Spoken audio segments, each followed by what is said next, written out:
Namo Gurave, Namo Buddhaya, Namo Dharmaya, Namo Sanghaya. Sanje Jodun Suju Chanam Dojin Jobo Totani Jotagi Jin. Dodo Banje Sanjan Dosha Sanje Jodun Suju Chanam Dojin Jobo Totani Jotagi Jin. Dodo Banje Sanjan Dosha Sanje Jodun Suju Chanam Dojin Baron Garada. Hayır Garada geçiyor. Gece Suju Jodun Dodo Banje Sanjan Dosha Devadan Devajudan, Sedan Devar, Salas, Gason Janam Devadan Devajudan, Number Church. Donald Jujudan, Mordo Jujudan, Mede Devadan, Mordo Jujudan, Jujudan, and Mordo. Danamla never George, Tanjutun is a shed as him. Russian Jumbo and George, The Devonja message on the long on the mother and the ginger vision of her genetic six or so. So I see the revelation is the jump of this intention they made the lawyer and the one on the shin that you were showing. I am here. Okay, to generation that I want to Japan Beach and Beach and it owns at the bottom de la Chancellor. 하 두제 직제리 두제 신지 메토 두제 분주 머스제 동바타 오지 그시죠. 이제 뭐가 본다고 순제지 우도전 두제 진진 도도서 장라서 더 찬서도 엄마니 받면 엄마니 받면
За өнөөдөр бүгдээрийн 5 дугаар бүлгийн хөө эхэллээ. За Yost буян тойн шагшаа бус саксны 17 дугаар зүйл гэж 15 дугаар бүлгээс инхээ 17 дугаар бүлгээр нь 5 дугаар бүлэг эхэлж байгааг хэлж байгаа юм байна. Тэгээ Yost буян тойн шагшаавуудыг саксны зүйлээ.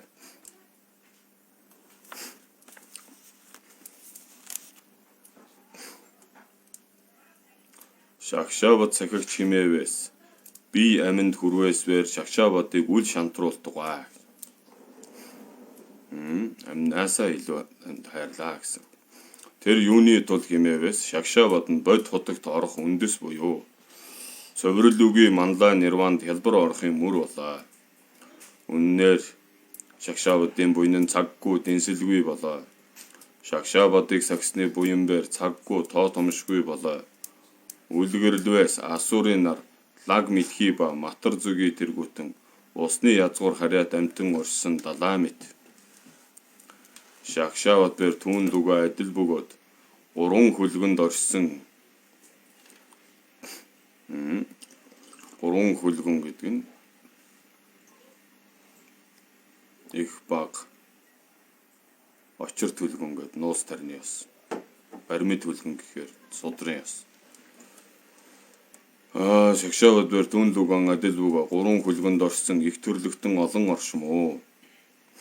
Адилтгаас далайн дотор нь алтан мөнгө биндрия тэргүүтэн олон эрдэнэ оршсон мэтэ. Шагшаавдын далаагаар бэр түн луган адил бөгөөд 4 мөнх бус ба бод зүгийн 37 ном ба Диамба Самади тэргүүтэн олон эрдэнэ болоо. Жанчиг содон. Адилтгаас их далайн ёроолоор очирт болоод хязгаараар очирт уусаар хүрээлээд 4 их мөрөн цутгаас бэр үл бууран үл нэмэх мэтэ. Шагшаавдын далаа бэр түн луга адил бөгөөд номхдохгүй ном мэт очир дор адил ёроолт болоод илт номын уулаар орчин хүрээлүүлээд 4 судрын аймаг 4 мөрөн мэт цутгаас нэмэхвэр үгүй буурахвэр үгүй их далаа юуны тул үл дэвэрмүү химээвэс завсаргүй амтан тамийн галаар далааг ширгүүлснээр далаа үл дэвэрмүү мөрөд насан цутгаасаар үл нэмэн шагшаавдын далаа бэр мэдхүүбэр үл нэмэн эрдэм луга төгснөр үл буур юу.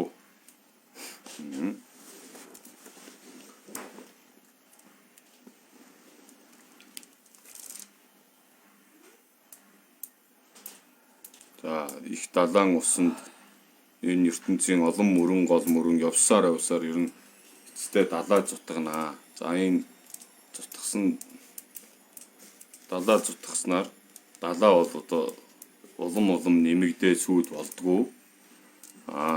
Тэгээд далаа багасаад сүйд болдгоо. Ингээд нэгэн хэмэндээ байж болоод байдгийн учраас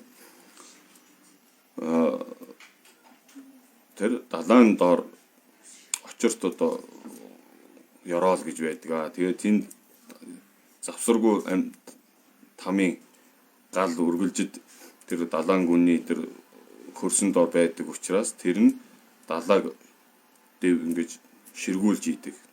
Халуунаар ууршуулж идэг гэсэн байна.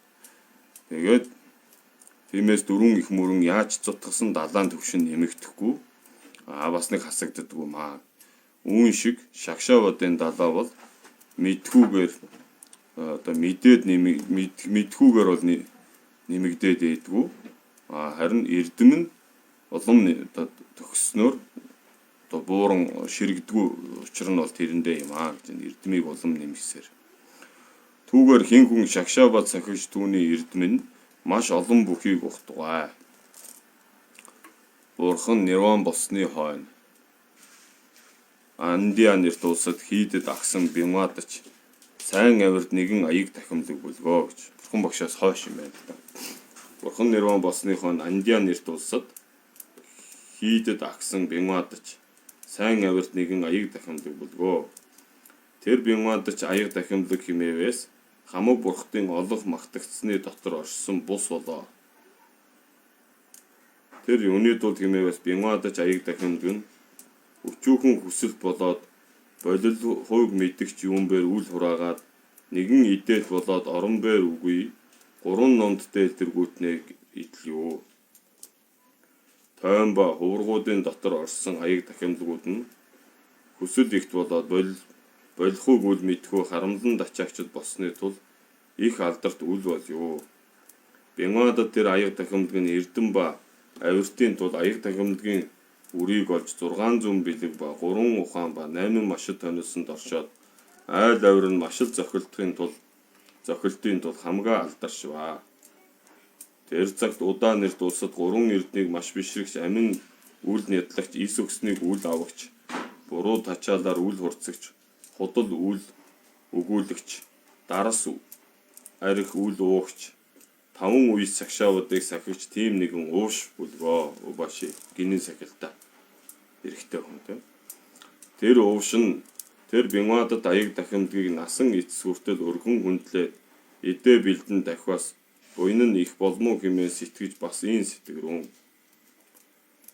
Хэрвээ би гэртээ залваас зуурта халуун хүйтнэр зовоод бясалгалдан саад болоод надад бэр гавья тус үл бол юу.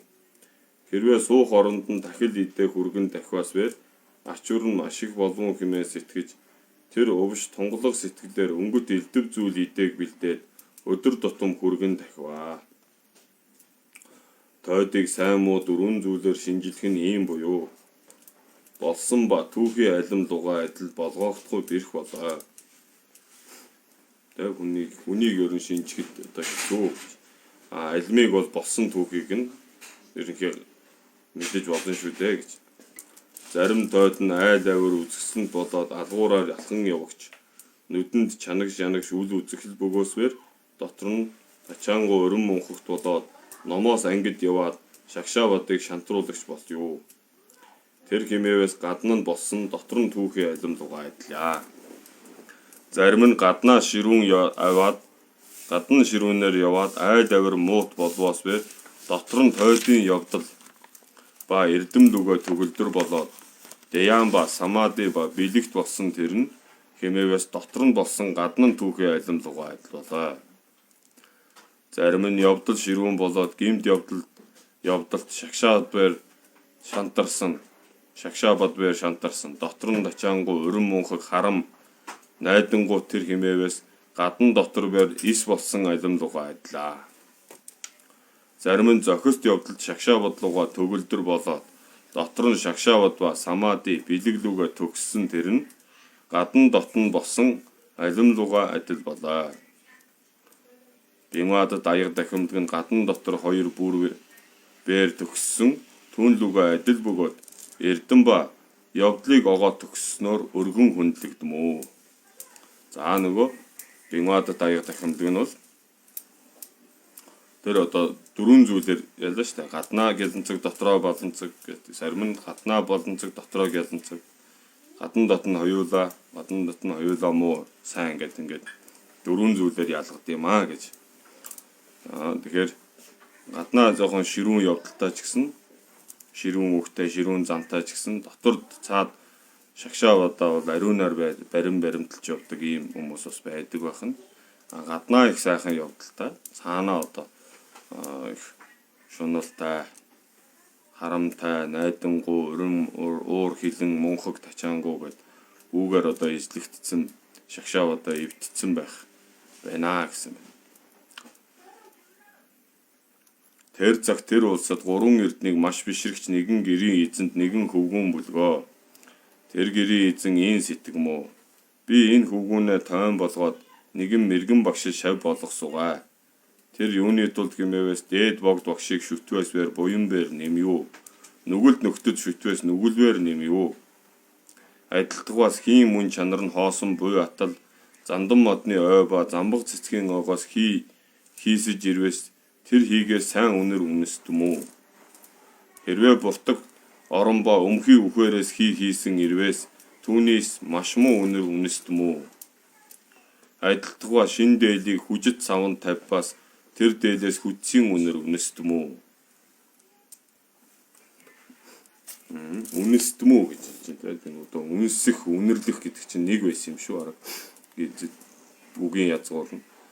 Хэрвээ муу буртаг өмхий орон тавьбаас бэр муу үнэр үнэстэмүү. Дээд богд багшид шүтвэс буян нь улам нэммүү за. Нүгэлд нөхдөд шүтвэс нүгэлд үүсвэр нэмэн аривдмүү. Түүгээр би энэ хөвгүүнээ энэ тойн аяг дахимлаг шав болгож тойн болгосгоо хэмээн сэтгэж тэр аяг дахимлаг хаан бүхий тэр оронд одоод ийн хэмээн өчвөө. Аяг дахимлага би энэ хөвгүүнээ тойн болгосгоо хэмээн хүсэж чамд авч ирэв. Нэгүсгөө сэтгэлээр тойн болгон сойрох. Хэрвээ тойн ис болвоос харин гэртээ аваад отцгоо хэмээн өчвөөс төдий тэр аяг дахимлаг хувилгааны нүдээр бэлэгдэж тэр хөвгүүнийг тойн болгоос шагшаавадаа сахиад бурхны номуудыг дэлгэрүүлэхийг ухаж төдий тэр хөвгүүний тойн болговоо. Тэр цагт тэр өвшид элдэв зүйл идээ бэлдэн тахигч нэгэн амраг гэрийн эзэн бүлгөө гэж. За их ойр дотн найзууд. Дотны найзыг бол амраг гэдэг үгээр. Одоо амраг гэдэг үг нь бол хайрт амраг их минь гэж ах шиг хуучны эртний шүлэг одоо зохиол дээр. Тэгэхээр энэ одоо их ойрчилсан үгийг хэлж ирсэн байна. Одоо цагт бол амраг гингүү дандаа өөр утгаар бодох гээд. Тэр өвш нөгөө гинэ сахилтай хүнд элдв зүйл идээ бэлдэж тагтдаг одоо элдв зүйл юмд нь тусалдаг тийм нэгэн амраг гэрийн эзэн бүлгөө их дотны сайн найз байсан. Тэр гэрийн эзэн нэгэн цагт хурим бэлдэж тэр увш ба им хүүгэн охин ба боо шивгчин хийгээдэг өрвөө. Хойд өдөр очих цагт тэр увшийн өгүүлрүүн. Бид бүгдээр жуулчлан одоос энэ гэрийг хэн хадгалан сахимуу? Хэрвээ нэггээд хүнийг хадгалан суулгавас хурмаас хождоод хишгэн тасалдмуу. Өдгөө хин суухыг дуршаах бөгөөс бид харж ирээ түүнийг сайтар ачилсугай хэмээн өгүүлсэнд тэр увшид нэгэн охин буажгүй. Тэр охин нь эцэг ихтэй ийн хэмээн өгүүлв. Эдгээр гэрээр дүүрэн хамаг хүн та нар явтугай.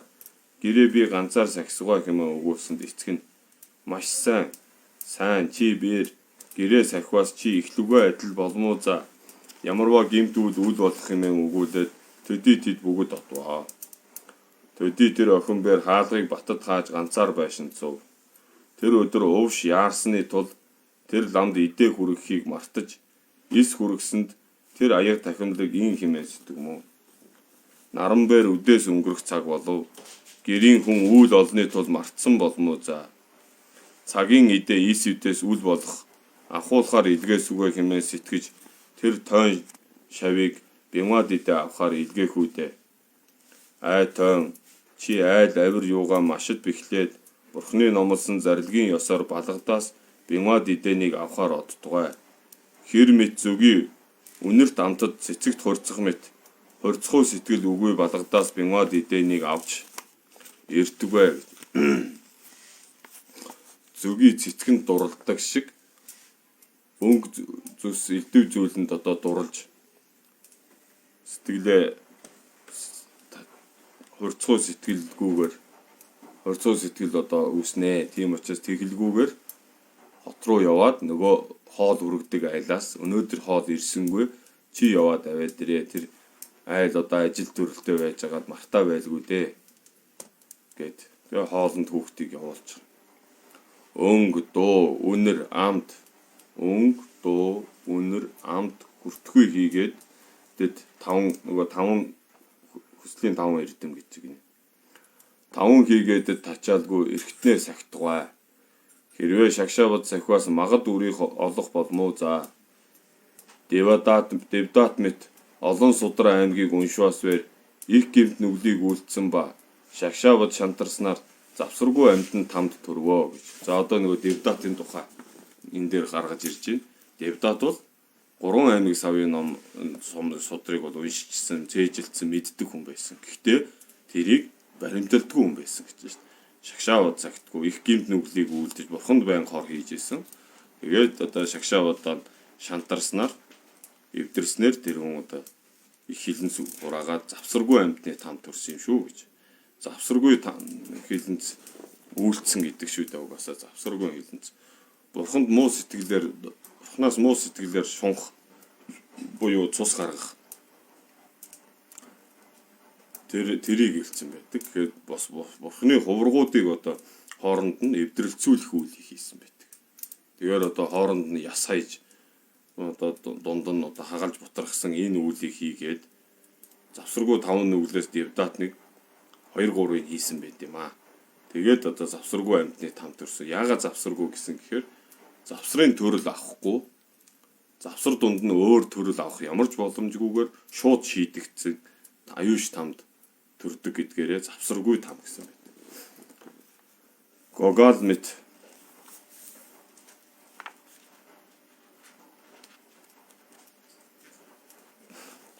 энэ дээр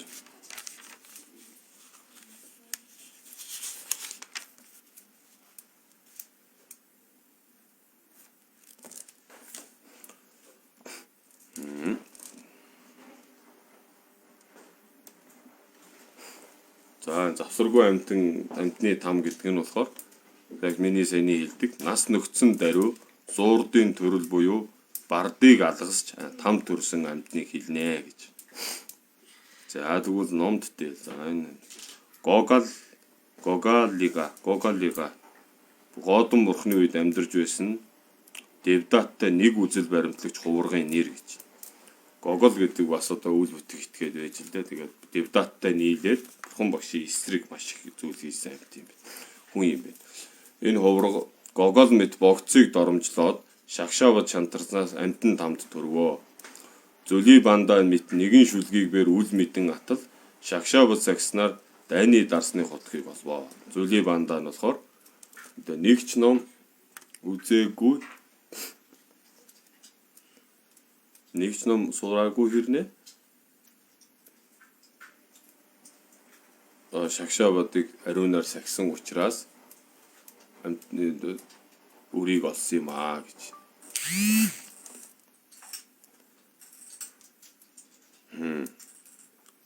Шагшавад хэмээвэс Нирваны хаалганд ороод машид жаргахгүй шалтгаан болмоо за. Адилтгаас номт Бирман 3 сар ба 4 сар хүртэл тахлын хурим үлдмүү. Тэрбээр ухаан луга төгссөн ариун явдалд Шагшавад сахигч мэргэн Бирманыг өрмөө за. Бусдыг өрөх хаан болмоо. Хоримд ирсэн хүний гарын бугуугаар хуйл тамга дармуу. Эрдэм лүгөө төгссөн нэгэн Бирман бэр мөн чанараар хурцгүй бүхий тул амтад балд тачаан бугуун дахь тамга юугаан долоож үгүй болгоо. Хойд өдөр бас хорим цуглах үед хаалгач бэр тамгалсан тэмдгээ үзэхүүд тэр бидэн явагч дор тэмдэг нь үгүй ажгүй. Хаалгач нь түүнийг ис оруулав. Чиний тэмдэг аль хэмээн асууваас амт нь маш сайнны тул долоосонд үгүй болов хэмээн өгүүлсэн ажгүй. Тэр мэт тэр бидэн явагч өчүүхэн амтанд тачаасны тул сар бүр идэх олон зүйл сайн үнэр амтад идэ барих олон зүйл эрднээсээ бэр хождваа. Тэр одоо нөгөө гар дээр нь тамга дардаг байсан юм ба шүү дээ, дээр хоримд ирэхт нь. Тэгээд тэр Бирманы хорим найрууд чи олон 3 сар ба 4 сар хүртэл үргэлжилдэг. Тийм их одоо том нийжгэр хорим найр үлддэг байсан. Тэрэн дээр орох хүмүүс бүгд тоотой өрсөлдсөн зочдод эхний өдөр нь тамгын дараад өгчдөг. Тэгээд тэр тамга нь зүгийн балтаа найруулсан учраас гоё амттай. Тэгээд тэр амтанд нь болоод тэр тамгыг долоогоод арилгацсан юм байна. Тэгээд тэрнээс болоод хоримд дахиж одоо орох ирэхээ асуулж ирсэн юм аа. Энэ бол өчнөө олон сар тэр сайхан хоримд сайхан идэх боломж байсан байх. Тэгвэл ганцхан тэр муу гардаар байсан жоохон балын амттай тамгыг долоосноос олж жижигхэн юмд хурцаад одоо шунаад том юмыг алдж гинэ гэдгийг одоо хэлсэн юм байна. Тон чибэр түүнд адил өчүүхэн үйлд тачааж Шагшавадыг тэмдэг үл арчдгаа. Тэгээд түүгээр жишж штэ. Чи өчүүхэн юмд одоо хүсэл шунал тачааснаас Шагшавадын ариун тэмдгийг битий тэгэж арчиж арилгаарай. Тэнгэр хүний 5 хүслийн олон амтан ба цувралгүй ба бод зүгийн 37 ном ба Нирваны хутгийн жаргалан ба цаглашгүй эрдэн номуудыг твчих болоозай. 3 цагийн бурхтын Шагшавадыг шантруулад 3 эрдэн ба багш ба хуврагуудын язгуур хийгээдийг үл доромжилтугай хэмээн захиран илгээсэнд тэр тойм багш юугаа хөлд мөргөөд балгадад одваа. Одоо хаалга дэлдэн байсанд охин нь хаалга дэлдэг чимбөө хэмээн асуусанд би багштай бямад идэ авахаар ирлээ хэмээн өгүүлээс төдий тэр охин баясаж өдгөө ирснээ олов хэмээн хаалгаа нээж өгөө. Тэр тойн гэрт оров. Тэр охин бэр 16 наст болоод маш гоо үсгэлэн дажгав. Тэр охин хурцгүй сэтгэлээр олон зүйлээр аргацсанд тэр тойн нь ийн сэтгэмүү. За тэр охин бол тэр залууг одоо би ирснээ олов гэж штэ. Ганцаараа байхад одоо энэ залуу ирлээ гэж баясаад тэгээд одоо янз бүрийн одоо айл авир гаргасан, айл гутсан. Тэгээд хурцгүй сэтгэлээр олон зүйлээр аргацсанд тэр тойн ийн сэтгэмүү. Энэ охин нь хий өвчин хүртсэн буюу галзуурсан буюу эс бөгөөс тачаангуу хурцгүй сэтгэлийг үүсгэж тачаангуун галаар Шагшавадыг минь түмэрдэх буюу хэмээн сэтгэж авир айл юугаан бэхлэн суухад тэр охин нь 5 гишүүнээрээ газар цогдон тэр тойнд ийн хэмээн өгүүлвэ.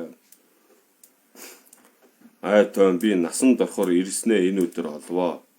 Би чамд нэг үг өцсгөө хэмээн хэсдэгвээс бээр чөлөө ис олов. Чи намайг өршөөн игээрлийн минь ханган сойрох. Энэ гэр дотор эрдэн ба алт мөнгө ба олон сан нь бисмэн тэнгэрийн санд адил бөгөөтл намсраа хэлж байгаа тийм намсраа бисмэн. Бисмэн тэнгэрийн санд адил бөгөөтл эзлэгч хөнгүү буюу. Өдгөө чи эднийг эзлэн суун сойрох. Би чиний зарц болж өргөн хүндэлсвэ. Эдгээр өтсөн үгээс минь үл даван игээрлийн минь ханган сойрох юм өгүүлээс тэр тоон ин сэтгэрүүн. Би ямар нүгэлт үйл үйлдснээр ийм тонилшгүй зовлон лугаа учирваа. Аминдаа хүрвээс бэр хялбар буй заа гэж. 3 цагийн бурхтын шагшаавадаас шантарваас үл болмоо.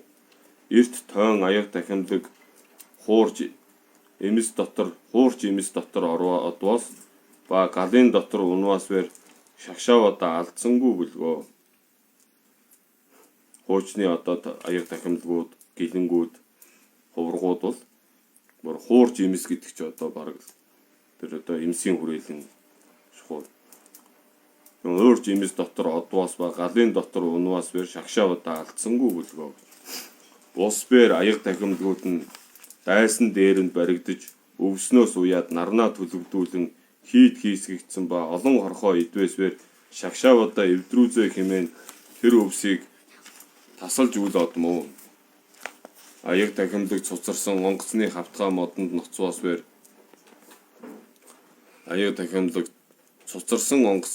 модонд ноцвоос бэр шагшаавад цахихын тулд тэр хавтгай модыг аяг дахимлагт өргөөд өөрөө далаад өгсөн ажгуу. Буйны нөхөд шагшаавад цахигч бөгөөтөл үл сахигч бид буюу. Түүнчлэн ирсэн бурхан багш тэдэнд багш болоод бидэнд багш бол үл болох бус буй за. Одоо энэ сахил санвар шагшаавадыг бидэнд захиж үлдээсэн бурхан багш өөрөө тэдний багш болоод одоо хойж үеийн бидний багш биш гэж одоо хэн хэлэх вүлээ гэж. Бус буй за. Адилтгаас замбаг цэцгийн майлан луга хамт шааваас бэр майлангийн үнэр нь замбаг цэцгийг майлан лунга хамт байлгаас майлангийн үнэр нь замбгийн үнэр мэт болё. Би тэр мэт босвой за. Дээд богд багшд огоот баригдваас бэ юуны тулд энэ өдөр нүгэлт номыг үлдмүү. Бие аминд хүрвээс бэр хялбар буюу. Хизээ бэр шагшаавад шантраад бурхан ба ном ба бурсан хувргууд ба эцэг их ба лам багш ба ламын язгуурыг яахан доромжлох бас энэ сэтгэрүүн. Хэрвээ би дутааваас энэ охин нь ихэд ачаасны тулд ичүүргүй бөгөөд гадна намайг бариваас гүтгэн өгүүлмөө. Балгадын хүн үзвээс язгуурыг доромжлох болмоо. Өдгөө магад энэ байшин төрлөө эгүүтгсгөө хэмээн сэтгэж тэр охинд ин хэмээн өгүүлвэ гэж. За одоо энэ охин бол ер нь тавьж явуулахгүй нэ. Тэгээд би одоо мэдээж дийлээд гарч чадна. Гараад явхад энэ охин ицсэндээ болоод намайг бол гүжирдэж гүтгэнэ. Энэ одоо ийм ингэчээд явлаа гэдэг одоо. Тэгээд бас бусад айлуудын хүмүүс харчвал хотын хүмүүс одоо энэ айлын ураг язгуурыг доромжлоно хожим. Тэгэхээр одоо энэ айлыг эвгүй байдалд оруулаад энэ охиныг эвгүй байдалд оруулаад өөрөө ингэж яхаар ер нь энэ байшинд би төрлөө югүтгэчихье гэж бодсон юм байна. За энэ бол нөгөө одоо амны үнцэн одоо юуны төлөө бид амиа өргөх вэ гэдэг дээр бас одоо жишээ нь их орныхоо төлөө их үнцэнтэй зүйлийн төлөө амийг өгөхийг бол амиа хорлолт гэж бас үзэхүүгүй юу. Бас хоёр энэ дээр арай тустай асуудал болж ирж байна. Өөрлөөд бухимдаад багтраад ингээд амиа хорлолцож байгаа биш. Маш олон зүйлийг бодод тунгаагаад одоо энэ дээр би амиа төвчийа гэж. За ингээд нөгөө охиныг аргадаж хэлж байгаа. Охин чи хаалгыг бэхлэн хаатгаа. Би нэгэн байшинд хоромхон суугаад чам лугаа учирсугаа хэмээн захирваас төдий охин хаалгыг хаахын тулд одсны хойно тэр тойн нь нэгэн байшинд ороод хаалгыг бэхэд хааж тэр байшингийн дотроос нэгэн үсний хутаг олсонд машид баясав. Төдий бийдэх дээлэн тайлж дамлахгүй модонд өлгөж алгаа хамтдгаад бурханд нирван болсон гүшинагаар балгас хаан бүхий тэр зүгт өвдгөө хөсөр сүгдэж ийн хэмээн тангаралв. Би бурхан ба ном ба хуврагуудыг твчих босаа. Үндэс багш ба сургуулийн багшийг твчих босвоо за. Шагшаабадаа сахихын тулд энэ биеэ твцвэ. Би хаан төрвөөс бэр бурхны шашин тойн болоод ариун явдлаар явж цувралыг барж үрийг олох болтгой хэмээн хутаг гуугаад өөрийн хүзүүгээ огтолж өгвэ. Гүрээнийхээ суцыг хандж тэ.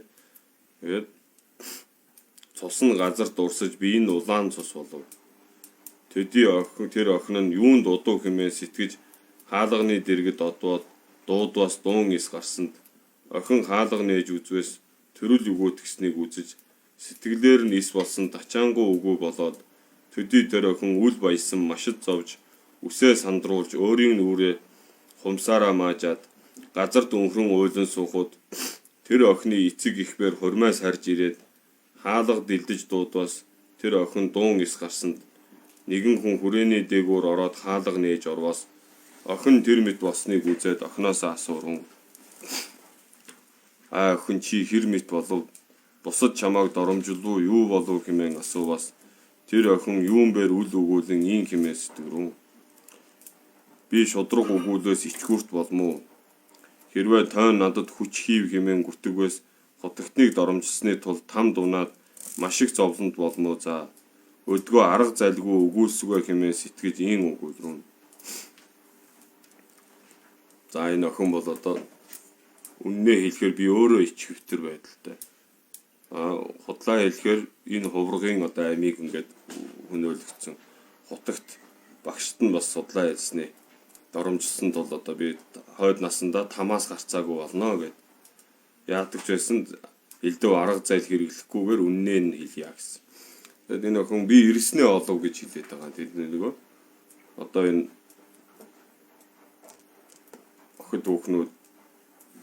охтуудын энэ бас нэг өөрийнхөө бодж ийсэн, мөрөөж ийсэн тэр хүнээ олчлоо гэж бодсон. Тэгээд тэр хүн нь харамсалтай нөр нь хань болох хүн биш байлаа гэж. Тэгээд тэрэндээ хитрхи одоо итгээд энэ миний л одоо хайжсан. Энэ хүнийг л би алдаж болохгүй гэж чичирсэн. Тэрнээсээ болоод их эрсдэлтэй зүйл хийхэд одоо хүрсэн байна гэж. Эцэг ихээ би энэ байшингаа хадгалан суун бүх үед тэр тойм багшийн шав бинва дидэг авахар ирсэнд би тачаангуу сэтгэлээр тэр тойныг занаж бариваас тэр тойн шагшаабадаа сахихын тулд сэтгэлээ чин батад болгоод аргаар энэ байшинд ороод аминдаа хор хийвэ. Энэ буртагт биемийн ариун савт үл болохын дээр өөдгүү үл үйлцэндээ ис баяссан минь тэр бүлгөө гэж. Төдий тэр үгсийг эцэг ихэн сонсож маш гайхамшигт болов. Тэр юуны тулд хэмээвээс бүхийгээс Нисванаас дамтны номын чанарыг түүнлүүгээ адилхан онохын тулд болоо. Охиндоо өгүүлрэн хамаг ном мөнх бус буй за үл зовтугаа хэмээгээд байшинд орж үзвээс тэр тойны ясан биен улаан зандан мэт мод мэт цусаар халдсныг үзээд мөргөж бурхны шагшаавд сахихын тулд ам бие үл хайрлах сайн хэмээн магтваа. Тэр газрын хааны зарчим нь тойн хүн гэргийт хүний герт төрөл өгөөтгвээс хаанд мянган алтан зоос өргөх бүлгөө.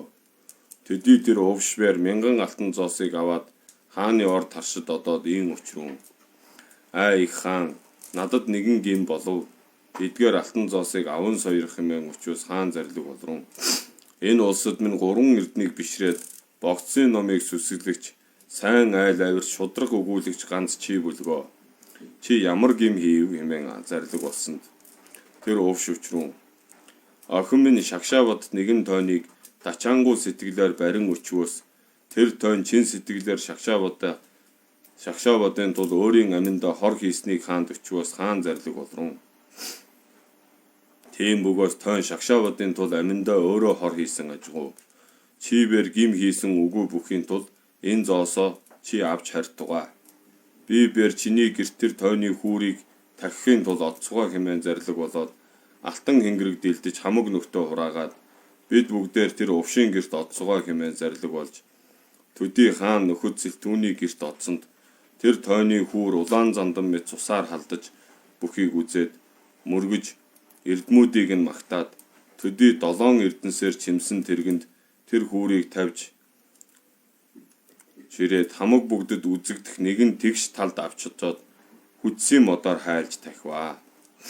Тэр охин бэр маш гоо үзэсгэсэнд ертөнцөд чухаг болсон ажгүй. Тэр охиныг бэр хамаг бүгд үзэх нэгэн өндөр дээр тавьж хамаг бүгдэд үзүүлээд ийм зарлиг болов. Ийм гоо үзэсгэсэнд охинд хэр үл тачаам уу?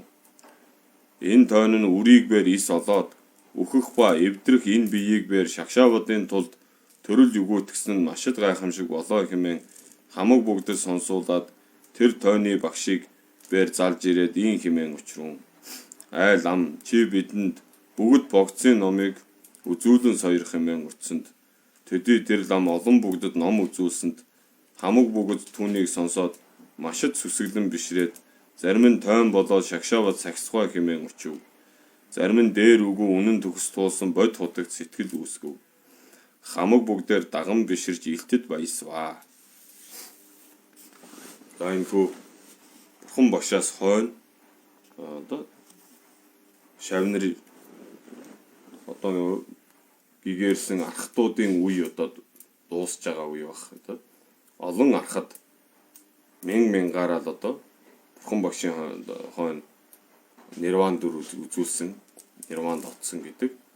Ямар сайндаа Ананд бишээ Кашип, Маха Кашип одоо хинч нирван болж болохгүй. Бурхан багшийн зарилгийг хурааж дуустал хинч одоо нирван болохгүй гэж хориглож ийж одоо тэр архтуудыг 499 архад үлдсэн гэж байгаа шүү дээ. Тэгээд хэнийг Анандыг нэмээд 500 болгоод Ананд архадын хутгийг олоогүй байжгаад олсон байдаг. Тэгээд Ананда архад болонгууд авчираад бүгдээрээ 500 лагаан амжир дэвсэж Анандыг суулгаж хагаад бурхан багшийн инхүү судрын аймгуудыг бүгдийг Анандын амнаас ахин нэг удаа сонсож бичиж тэмдэглэж авсан гэж. Түүнээс өмнө бурханы өөрийнх нь амнаас зарлиг сонссон шавнар ер нь бидний үеэр дуусна гэдгээ мэдчихсэн дээр. Тиймээс хойчийн үе хойчд бол энэ айлтсан сургаалыг нь бичиг үсгэнд буулгаж бэлдэж тэмдэглэж өгөх хэрэгтэй. Тэгэхдээ бүрэн гүйцэд байх ёстой гэж. Тиймээс хамгийн бүрэн гүйцэд хүн хэн бэ гэхээр бурханы дэргэд байсан Ананд. Тэр Ананд бол бурхан багшийг намайг байхгүй бити ном номлооч гэж айлтгаж ирсний дагуу Анандыг байх үе дандаа бүх ном сургаалаа айлддаг. Ананд хажуунаас нь нэмж асуудаг. Тэгээд одоо Ананд нэг сонсоод имийг цээжилчдэг. Маш том ундаг одоо тойтой хүн байсан учраас бусд нь ч гэсэн ерөнхий ихэнх нь л бурханаас нэг сонсоод бүгдийг тогтоочдөг юм одоо тойжингийн ширээ олцсон хүмүүс байсан. Тэгээд Анандыг авчир тэр судрын аймгийг хураалгаад бүгд одоо анхлан судар гэдэг зүйлийг ингэж бичиж тэмдэглэж үлдээсэн гэдэг юм аа. Тэгээд тэрнээс хойш одоо ганжуур нийт одоо 108 шахуу одоо бот байна шүү дээ.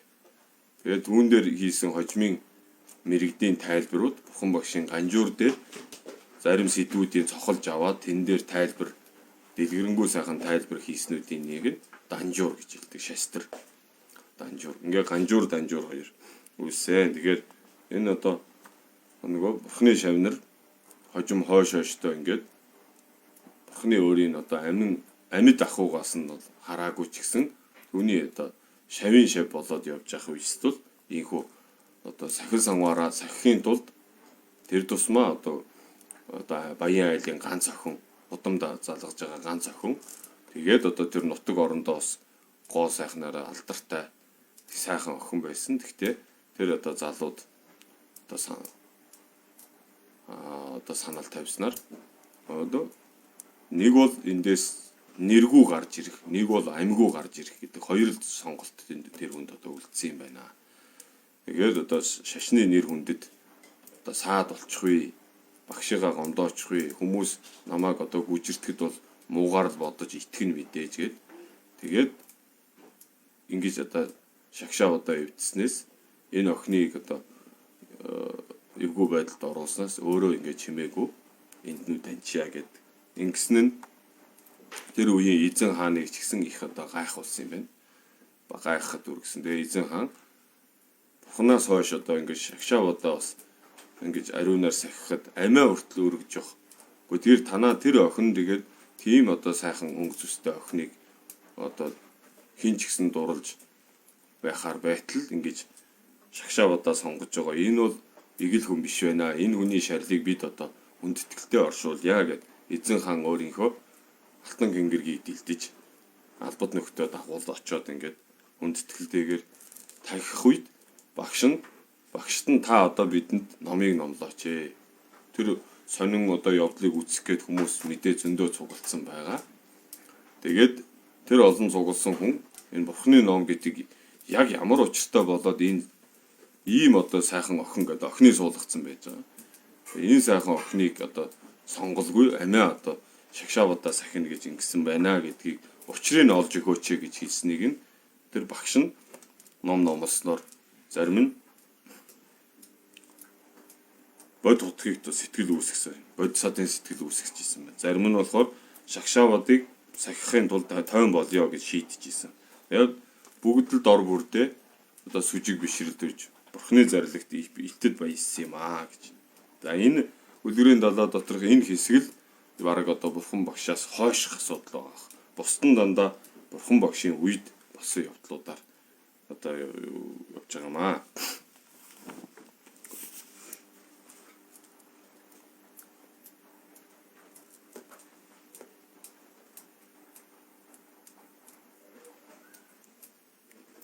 Эрхтэнгүү гэрийн эзний 18 дугаар зүйл.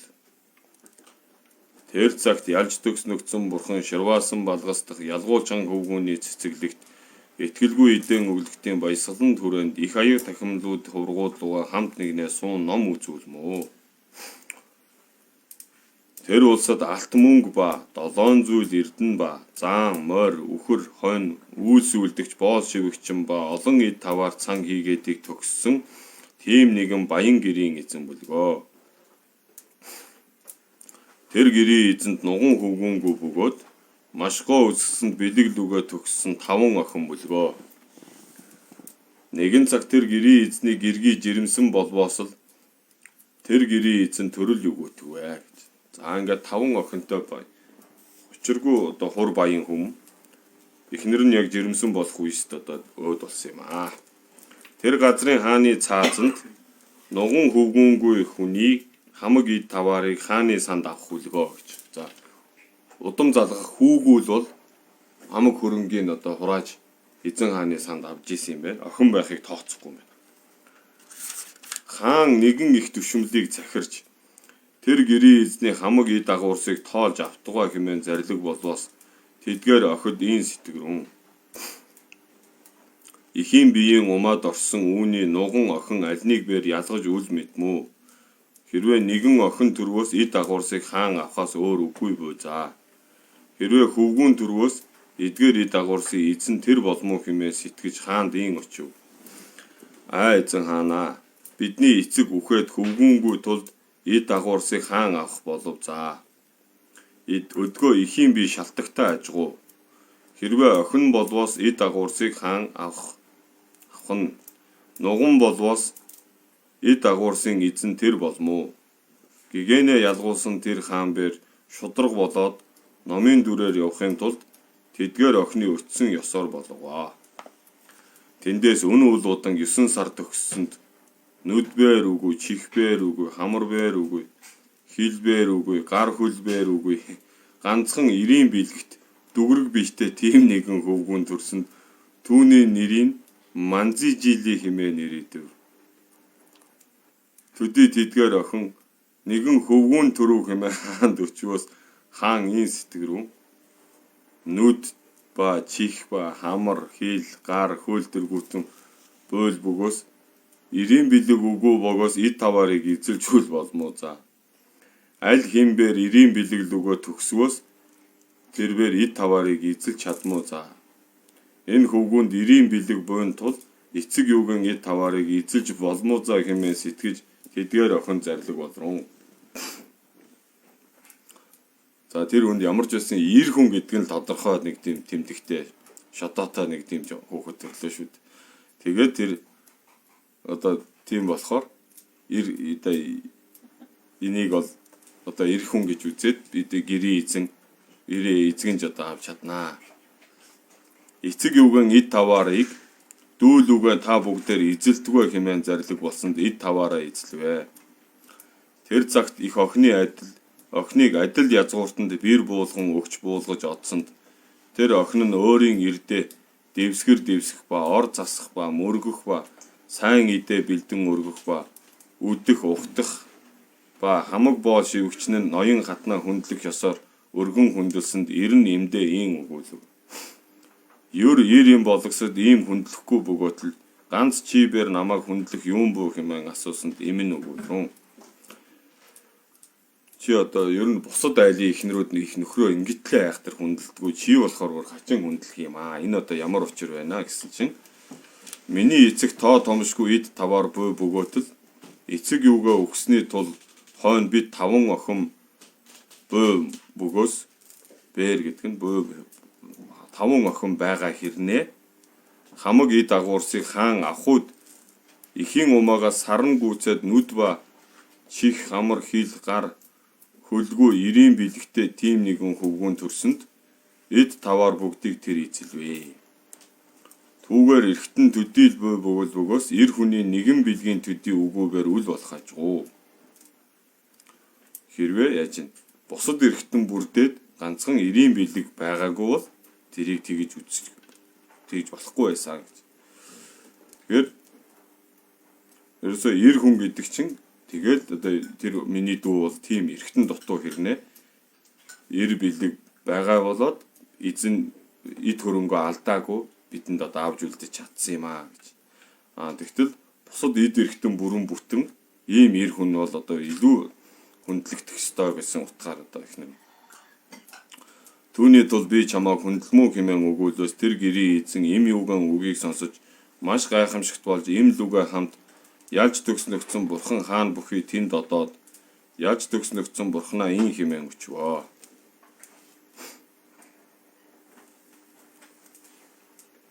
Бурханаа юуны тулд тэр гэрийн эзэнд нүд ба чих ба хамар гар хөл үгүй тийм нэгэн хөвгүүн төрөөд эцэг юугийн баршгүй таваарын эзэн болсны шалтгаан юунаас болов хэмээн өчөөс бурхан зарлиг болов. Гэрийн эзэн өчсөн чинь сайн оюундаа тогтоо.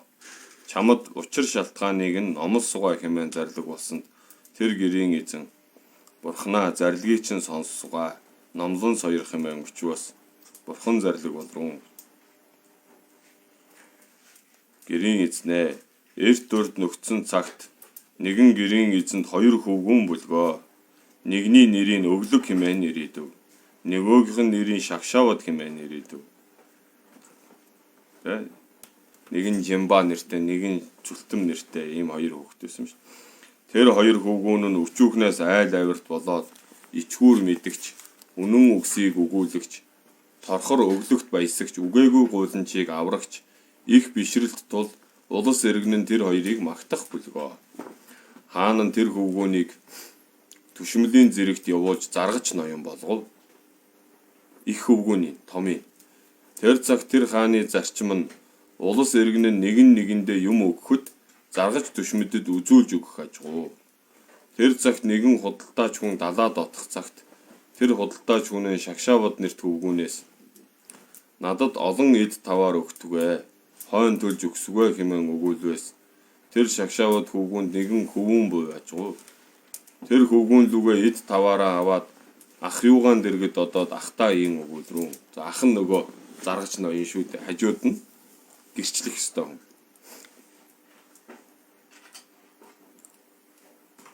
Ах минь энэ худалдаач хүн надаас өдий чинээ эд таваарыг хойно ашиглаж төлж өгсгөө хэмээн авах болвоо. Зээлж ин тийм ээ. Зээл. Энэ далаад одоод эрхийн зур би үхвээс энэ эд таваарын төлөөсийг минь энэ өчүүхэн хөвгүнд өгтгвэ. Түүнийг ах минь чи мэд хэмээн өгүүлвэс ах нь тэрхүү ёсоор болтугай хэмээн өгүүлв. Төдий үл удан тэр шагшаабад нэрт хөвгүн одоо дүүн төрөл өгөөтгвэ. Дүүн нас орчжээ. Худалдаач бэр далаа дотор орсонд хийстэж онгоцсон цуцарсанд гагцгүй тэр худалдаач ноён нэгэн хавтгай мод тэрвэрж гадагш гарваа.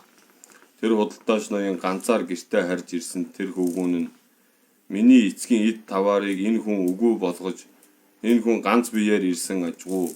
Үүнээс юун авмуу хэмээн сэтгэж ис нэхвэ гэж. За гүн одоо ааваас минь юм авсан хүн шүү дээ, зээлсэн хүн. Одоо зээлээ төлөх ёстой юм байгаа. Гэтэ энэ хүн чинь арай гэж амьд гарч ирсэн. Энэ хүнээс би одоохондоо юугаа авах вэ гэж чимээгүй байсан гэж.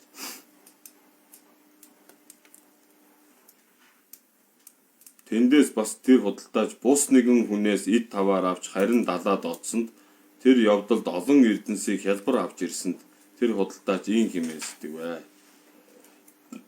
Гэрийн эзний хөвгүн урд надаас эд таваараа ис нэхвэ. Би урд үүний эцгээс эд таваар авсныг энэ хөвгүн өчүүхэндээ ис мэдвүү. Өдгөө түүнийг мэдхийг болгоосгоо хэмээн сэтгэж нэгэн их эрдэнэт торгон дээлийг өмсөж нэгэн сайн морь унаад худалдаачны их чуулганд одсонд гэрийн эзний тэр хөвгүүн нь тэр худалдаач хүн сайн дээл өмсөө сайн морь унаж явахыг үзээд энэ худалдаач их эд дагуурс болсон ажгүй. Үүнээс эд таваараа ашиглаж авсгаа хэмээн сэтгэж нэгэн хүнийг илгээж нэгсэн тэр худалдаач тийм болтгоо хэмээн өгүүлээд төдий тэр худалдаач энэ сэтгэрүүн. Энд бас айхтар үү те хүнийг энэ хүүхэд жоохон байсан да. Аав надад ааваас нь би нэлээд зүйл зээлж авсан. Тэрийг энэ жоохон хүүхэд жоохондоо мэдхгүй ч өнгөрцөн байж магадгүй шалгаад үзье гэж зориуд шалгасан байна шүү дээ. Тэгээд хүү мэдээд аавынхаа юмыг нэгсэн байна. За тэгья гэж хэлчихэд би урд гэрийн эзнээс тоо томшгүй эд авсны тулд өдгөө миний хэдий бүх эд таваарыг өгөөс өвд гүйцэн. Би нэгэн арга сэтгсгүй хэмээн сэтгэж төдий тэр худалдаач нэгэн чандман эрднийг аваад тэр заргач ноёны эмийн дэргэд одоод ийм хэмээн очивоо. За одоо талигаач дүүгийнх нь ах дээр нь очиж штэ. Заргач ноён гэрчлэх ёстой хүн нь ах нь байсан шүү. Хатан минь үгийг айлдан сойрох. Би урд гэрийн эзэн шагшаа бодоос өчүүхэн эд таваарыг ашиглаж авч үлгөө. Өдгөө гэрийн эзний хөвгүүн надаас нэхэж заргач ноён заалтахаар ирвэс бид ис үзүү хэмээн зарлиг болон сойрхоо. Таны зарлагын ачийн тулд түмэн лангийн үнэтэй энэ чандамныг өргөсгөө хэмээн өргөв.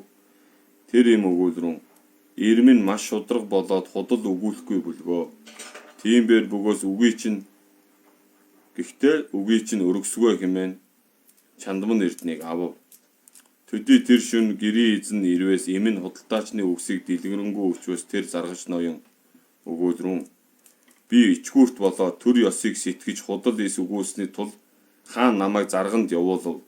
Хэрвээ худал өгүүлвэс үлгэр ёсноос итгээд болсон болмоо хэмээн өгүүлв. Хойд өдөр бас тэр худалдаач ирсэнд эмэн заргач ноёны үгсийг өгүүлээд чандамныг нь харин өгвөөс тэр худалдаач 20,000 лан үнэт чандамныг өргөөд ийм өгүүлв. Хатан өчүүхэн нэгэн хэргийн тулд нэгэн үг өгүүлвэс 3 түмэн лан тоо чандман эрднийг авбаа сайн болмоо. Ганцхан өгүүлбэр хэлээд энэ бүхний эзэн одоо эзэгний шүү дээ гэд хүний шунал дээр авилга голдуу авгаагаар дамжаад байна данд. Хатан ачин чинь энэ эд дагуурсыг ашиглаж чөлөөс танд нэгэн зоос бай хүртэхгүй бүү за. Хэрвээ шударгаар шийдэх юм бол та хоёрт ямарч нэг ч юм та нарын хүртээмж болохгүй гэж. Өгөөсөн тэр эмэн чандман эрдэнэ тачааж түүнийг зөвшөөгөөд чиний игээрлийг хангасгай хэмээн ам өгвөө гэж. Шүн гэрийн эзэн ирсэнд эмэн урд үгсийг бас гэрийн эзэнд хичээж өтсөнд гэрийн эзэн зарлиг болрон. Ийм буруу үгэнд худал ис өгөөсний тул намайг заргаж болгов. Өдгөө хэрвээ би худал өгүүлвэс энэ төрөлдөө хамаг бүгд намайг үл итгэмүү. Хой төрөлдөө тоо томшгүй галуу хүртэл зовлонгуудыг үзмүү хэмээн өгүүлв. Тэр гэрийн эзэнд мөлхөж явах нэгэн хөвгүүн бөө бүлгөө. Тэр эмэн гэрийн эзэнд ийм хэмээн өгүүлв.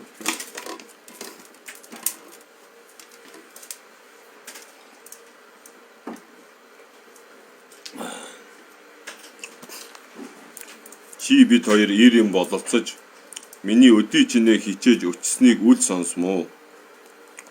Өдгөө миний үгсийг ис зөвшөөрвөөс би хөвгүүнээ алаад өөрөө бээр өхмүү хэмээн өгүүлсэнд тэр гэрийн эзэн тэр үгсийг сонсоод энэ сэтгэрүүн адилтгаас хагсан хүн чанагас залгиваас үл болох янагш гаргаваас үл болохгүй адил надад энэ хөвгүүнээс өөр хөвгүүн өгөө бөлгөө.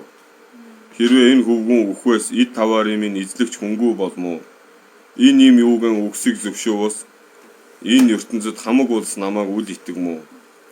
Хойд заяанда тоо томшгүй олон зовлонт болмоо хэмээн сэтгэж үл таалан бөгөөтөл им юугийнхаа үгсийг зөвшөөсөнд төдий тэр юм башид баясаж худалдаачнд өгүүлрүүн. Ай худалдаачаа чиний үгсийг бүтээв. Өдгөө хизээ заргалдваас чи өөрөө мэддэггүй хэмээн өгүүлвэ гэж. Төдий тэр худалдаач маш баясаад гэртээ харин одож нэгэн зааныг элдв чимгээр чимэж эрдэнэ дээл өмсөөд тэр зааныг унаж худалдаачны газарт одов. Гэрийн эзнийг тэр хөвгүн түүнийг үзээд баясаж ин сэтгэрүүн. Өдгөө энэ хүн их ий дагуурстай ажгуу. Өрд өгсөн эд таваараа ашиглаж авсугаа хэмээн сэтгэж түүний дэргэд одоод ийм өгүүлв. Одоо бодвол нөгөө барьцаат зээл юу гэдэг лээ. Хүүртэл одоо хүүг нь өсгөж өгнө гэсэн болоод л ийм их зүйлээ хүн өгсөн байлгүй дээ тийм ээ бодвол. Тэгээд эргээд өгөх үедээ өөрөөс нь их юм гарах гад байна гэх тэр хүн одоо онцгүй арга руу шилжиж байгаа нь тэр энийг ерөөсөө аргалаад анчаа. Тэр зүйлийг буцааж өгөхийн оронд тэрнээс бага юмар хүнийг хахуулдаад одоо хэргийг өөр болгочихё гэж. Энэ одоо айхтар хэлнэс өөр төлөөс үйлдэж байгаа юм бусдаар үйлдүүлж байгаа юм болчихж байгаа юм байна. Одоо энэ шүүх байгууллага гэдэг шудраг байхгүй бол тэр хүн тэр албан дээр хинч түүний хүчээр суулгаагүй өөрийн хүслээр тэр албыг авсан бол өргөсөн тангарахтаа үнэнж байхгүй бол эргээд одоо ямар үйл лай хураад юм бэ гэдгийг нь одоо энэ дээр гаргах гэж байна. Тэр хүүгээ сонгохгүй хойд насаа сонгохгүй гэж асуусан болчихж байгаа. Тэр ихнэр нь чи одоо өдөө ханилчаад чи миний ганц хүсдэг одоо юм гойсон юм чи бүтээгээд өчхгүй дээ гэд. Тэгээд одоо ингэж чамтай амьдарснаас өөрөө ч үхий хүүхдээ ч одоо яаж өнчрүүлж хоцроох вэ? Хүүхдээ ч одоо алдчихъя гэж. Ингэж одоо аимшигтай юм тулгаснаар энэ шудрах шүүгч төрсөн дүүгээсээ одоо уруухад хүрж байна гэж. Ингээд нөгөө баян хүний дэргэд хүүн гүйччихэд гэрийн эзэн чи мэдмүү за миний эцгээс ашиглаж авсан тэдгээр эд таваарыг надад өгтөгөө хэмээн өгүүлсэн тэр хүн гинэт зочсон мэт болоод чиний ашиглаж өгсөн эд таваарыг би үл мэдмүү яасан бүлгөө хэмээн өгүүлсэнд гэрийн эзэн хөвгөн өгүүлрүүн. Ийм сар ийм жилд миний эцгээс эдий дайны зүйл ашиглаж авсан эд таваарыг заргач ноёмбэр мэдэх хатал юуны тулд гүжирдмүү чи хэмээн өгүүлсэнд худалдаач өгүүлрүүн. Би чиний эд таваарыг ашиглаж авснаа үл мэдмүү. Гэрч бөөл бөгөөс түүнээс асуухаар одё хэмээн өгүүлээд тэд хоёул заргач ноёны дэргэд одоод тэр хөвгөн авгадаа ийн өгүүлрүүн. Одоо нэг заргач ноён чинь аавынхан төрсэн ах учраас авга нь болчихж байгаа. Хөвгөн авгадаа ийн өгүүлрүүн. Энэ хүн урд миний эцгээс ашиглаж авсан эдийг авга минь чи бээр мэдэх бөгөөд энэ хүн авснаа үл мэдэн гүжрэлмүү хэмээн өгүүлээс авга нь өгүүлвүрэн. Би бээр мэдсэнгүү бөлгөө хэмээн өгүүлсэнд тэр ачин машид зочиж ийн өгүүлв. Тэр цагт миний эцгийн эд таваарыг чи гараар тоолж өгснийг би мэдмүү хэмээн өгүүлсэнд тэр авга нь тиймийг би эс мэдв хэмээн өгүүлээс төдий тэр хөвгүн авгадаа уурлаж ийн донготоод чамааг шудрах хүн хэмээж хаан зарганд явуулж хамаг улс иргэнбэр чамааг шудрах хүн хэмээн магтах бөгөөд чи өөрийнхөө ачтаа ийн худал гүжир үг өгүүлэх бөгөөс бус хамаг улс иргэний заргыг гүжирлэхийг юун өгүүлтэл үүний үнэн худал нь хойно мэдэгдмүү цаа хэмээн өгүүлв. Таныг одоо шудрах хүн гэд хамаг бүгдээр магтдаг. Хаан эзэн ч гэсэн Тийм болоод өөрийн чинь ийм зарга хуулийн одоо шүүгчээр тавьсан шүү дээ. Гэтэл та төрсөн одоо дүүгийнхаа хүүхэд дээр ач дүү дээрээ ингэж одоо хэрэг заргыг өөр болгож байгаа юм бол бусад хүмүүсийг одоо ярихын хэрэг юу байна гэж хэлээд одоо үнэн худал нь хойно мэдэгдэн эзтэй гэж хэлээд буйнаараа болоо гэж шүү дээ. Бурхан тэр гэрийн эзэн зарлиг болрон. Гэрийн эзнээ нөгөө бурхан багшаас асууж ирсэн одоо нөгөө гэрийн эзэн. Тэр цаг дах тэр заргач ноён альбуу химээвээс бус ахуу химээн тийм үл сэтгэдэггүй.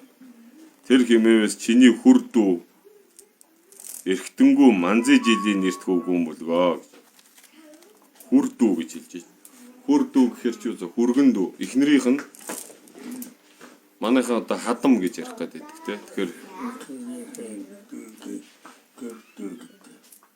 эхнэрийн дүү хүрдүү гэдэг гэж шүү. Одоо манай хадам дүү энэ төр гэж ярих гэдэг тэр бас буруу яриа юм шиг байна. Хадам ээж, хадам аав, хадам ах. Бусд нь. За. Эхнэрийн дүүг бол хүрдүү гэж хэлдэм гэж байна шүү. Энэ одоо бид нэр одоо их буруу ярьж зоргоороо янз бүрээр ярьж байна шүү дээ. Одоо тэр олон нийтээр ярьж байгаа нэвтрүүлэгч юу энэ тэр хүмүүсийг ямар хачин ярьдаг. Тэгсэн байгаа, тэгдэг байгаа, тэгэх байгаа л гэдэг. Энэ байгаагаар ерөөсө бүх өгүүлбэрээ төгсгчдэг. Энэ одоо хаанхын хизээний яасан. Тэр хэмээвээс чиний хүрдүү эрхтэнгүү манзы жилийн нэрт хөвгүүн болгоо. Тэр цагт худал өгүүлсэндээ их амтан тамд төрөөд элдэв зовлонгуудыг үзвэ. Хойн тамаас тонилж 500 төрөлдөө эрхтэнгүү дүгрэг биет болон төрвөө. Тэр цагт тэр учирт өглөг өгөхгүй дуртын тул төрөл тутамд эрхтэнгүү баян болон төрж эд таваарын эзэн болвоо гэж. Нөгөө өөрөө өглөг их өгдөг байсан. Өглөг их өгдөг байсныхаа буйнаар хаанч төрсөн дандаа баян газар төрдөг, баян айлд төрдөг юм гэж. Харин нөгөө хүний үннийг булзааруул би үзээгүй, би хараагүй, би сонсоогүй гэдэг гэж гүжирснээсээ болоод тэгээ тэр тусмаа бүр үүрэг хүлээсэн шүүгч хүн шүү дээ. Тэгэхээр давхар одоо хэрэг хүндрээ явчихж байгаа. Түүнээс тэгж одоо гүжирцснээс болоод нүдчгүй, чихчгүй, хамарчгүй, амчгүй, хилгүү гэсэн шүү дээ. Ам бол байгаа юм шиг байна. Хилгүү. Тэгээд ийм одоо зөвхөн эр билег эрхтэнтэй ийм хүүхэд төрсөн гэж. Тэгээд нөгөө хүүхэд буйнаа авчирдаг, хүүхэд буйнаа хадгалдаг гэдэг. Тэгэхээр аавынхаа буян хишгийг авч хүртгэхийн тулд тэр хүүхдэд ерөөсөө эрэгтэй хүүхэд гэдэг шинж тэмдэг хэрэгтэй байсан. Түүгээрээ л эцгийнхаа өв хөрөнгийг аваад үлдчихэж байгаа. Тэр буян байгаагүй бол тэр хүүхэд хүн бол төрлөөч одоо бүр илүү эргэтэн дотоо эр юм мэддэхгүй ч юм уу эсвэл охин бол төрсөн бол эцгийнхаа бүх хөрөнгийг хаанд алдах байсан. Тиймээс одоо өглөг өгсний буйнаараа хаана хизээ төрсөн эхлээд тамийн зовлон үзээ тамд гол үйл хэлэнцээ бараад дараа тамаас гитлэх үедээ 500 төрөлдөө эрхтэнгүү дүгрэг биет болон төрнө гэж төрвөө гэж шүү дээ. Тэр цагт тэр учирт өглөг өгөхгүй дуртын тул төрөл тутамдаа эрхтэнгүү баян болон төрж эд таваарын эзэн болвоо. Буян нүглийн ач үрэн өн болвоосоор үл барагдив. Түүгээр бүгдээр хичээж бие хил сэтгэлээ бэхлээд нүгэлд үлсийг төвчдөг. Тэр цагт олон нөхөд бүгдээр ялж төгснөгцөн бурхны зарилгийг сонсож сүсгэлэн биширсэнд зарим нь тэргүүн үрээс дүтгөр үр хүртэл олвоо. Зарим нь дээр өгөө бод хотог сэтгэл үүсгээд бишрэн илт баясваа гэсэн. За ингээд 18 дугаар бүлгээр инхүү төгслөө. 5 дугаар бүлэг дээр яваа шүү. Маргааш 19 дугаар бүлэг. Уулын жимийн бүс өргөсний зүйл. Тэгээд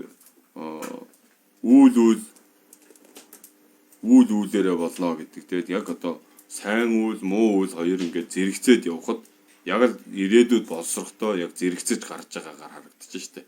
Худал хэлж хүний одоо юу зүйлийг үзээгүй, хараагүй, сонсоогүй болонгууд өөрийнхөө эргэтэн дотоод төрхийн лайг ураанхаад өглөг өгж байн өглөг өгдөг байсан тийм буянч хүн байсан да. Тэр юу болчих. Баян жинэлэг болж төрөөд байгаа. Тэгэхээр одоо эхнэрийн ятгалгаар энэ одоо хилэнцгийг хийхэд хүрсэн байна. Тэгэхээр хүн бол нөлөөнд автах гэдэг одоо энэ зүйл бол Бурхан багшийн айлтсан тэр ген болон удамшил генетикийн асуудлаас илүү хүнд зүйл гэж одоо онцлсон байна лээ. Тэгэхээр хүний орчин, нөхцөл, анд нөхөр гэдэг одоо энэ ойр дотны хүрээлэл бол тухайн хүний удамшлаас илүүтэй тэр хүнд нөлөөлдөг гэсэн байна. Тэгэхээр ямар ч сайн хүний удам угсааг яаж ч муу явуулж болно гэсэн үг. Буруу татаад, буруу зүйл хийлгээд одоо энэ насаараа тангараг тавьсан саяны тэр шудрах шүүгчийг эрдэл хажууд нь байгаа ихнэр нь тэр одоо үнэтэй одооныхоор бол одоо бренди олддоггүй тэр үнэтэй брендийн гайхамшиг чандамнаас одоо авилгад автаад ингээд нөхрөө ятгахсаар сүүлд нь хамгийн одоо эвгүй арга хэрглэж байна. Одоо өөрийгөө аль шүү хүүхдээ ч та өнөөнө гэж ийм одоо аимшигтай зүйл тулгаснаар шудрах шүгчийг нүгэл хийхэд хүргэжээ гэсэн байна. Тэгэхээр тэр хүн тэр төрөлдөө хүүхдээ авч үлдэхийн төлөө хийсэн зөв одоо эцэг хүний хувьд бол хийх л. Гэхдээ дараа нь там төрөөд тэрнээс хойшоо 500 төрөлдөө ямар ч эргэтэнгүй нүд амгүй чихгүй ингэж одоо ихтэй баян айлд төрж байгаа юм зүйл гаржээ гэсэн байна.